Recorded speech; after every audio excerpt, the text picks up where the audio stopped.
So, yun na nga mga best, for today's video nga ay maggugupitan na tayo. Ito na, Lexa Girl. Hay, mukhang nararamdaman niya mga best, nagugupitan ko siya.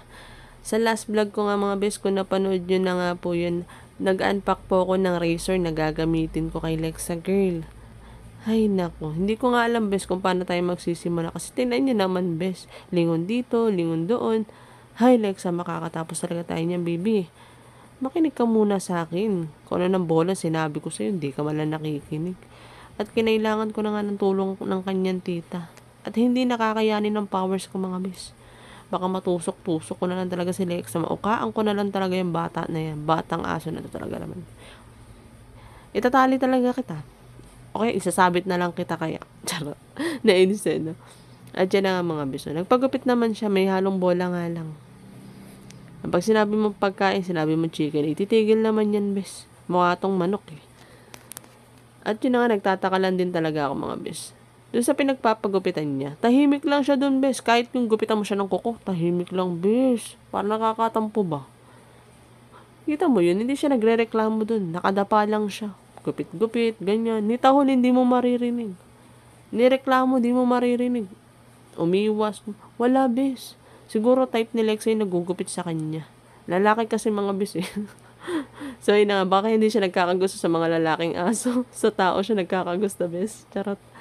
So yun na nga, tuloy na nga natin to. Trim-trim na lang mangyayari nito, bes. Kasi wala eh. Kailangan muna niya sigurong masanay. Paunti-unti, bes. Na talagang kami na, tanggapin niya na lang talaga uka-uka siya. Tanggapin niya na kami na yung magiging tagagupit niya. Ay, nako, ang hirap pala, no? Kala natin, dali-dali lang maggupit. Pero siguro, pagka nakasanayan mo, nakapag-aralan mo talaga ng ano, makukuha mo rin yan. At yun na nga. Basta Lexa, matapos tong gupitan na to, nanay mo ako, ha?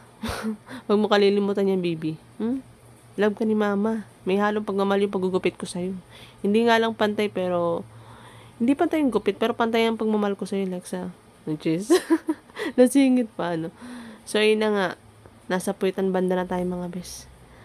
Para hindi man lang dumikit sa puwit niya yung pupo niya. Tsaka yung wiwi niya.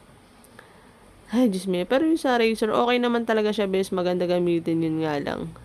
Dapat talaga i-charge mo siya ng 4 hours. Yung fully charge bago mo gamitin. Nagamit naman namin bes. Mayroon pa rin battery. Halos patapos na rin to bes. Kasi ayaw niya talaga bes. Puro trim-trim lang nangyari. Sa susunod siguro, pagka alam na talaga namin kung paano gupitan, bes. Ngayon kasi, may halong kaba yung paggugupit namin sa kanya. Baka magmukha siyang ewan, bes. Hindi na siya mukhang, mukhang cute na dog. Ang cute na, bes. Charot. So, yun na nga mga bes. Baka naman, kung bago ka lang sa akin channel, please like and share and follow for more. At syempre, baka naman, subscribe ka na rin sa aking YouTube channel. Salamat!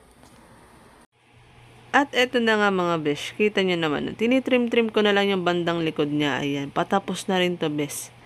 Pagkatapos ko nga ililiguan ko na rin to para freshness na talaga ang beauty ng ating anak na yan, no? Talagang babawi na lang si mama sa susunod na gupitang kanak, ha? Yung mas maganda na mas maayos, yung mas malinis na gupit nak, yung may pantay-pantay na. Mag-aaral tayo para hindi ka na mabad trip, okay?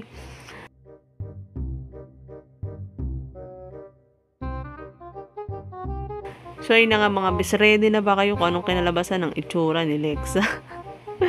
Eto na nga, naghabol kami kasi may nauka talaga kami mga bes. Eto na nga siya, bes. O, diba? Hindi naman masama mga bes. O, cute-cute kaya. Buti na lang cute ka talaga, Lexa. So, hindi bale, sa susunod, magpapantay din yan, nak. Yung gupit ko sa'yo. So, yun na nga mga bes. Yun lang. Maraming salamat sa pagsama. See you on my next vlog. God bless you all.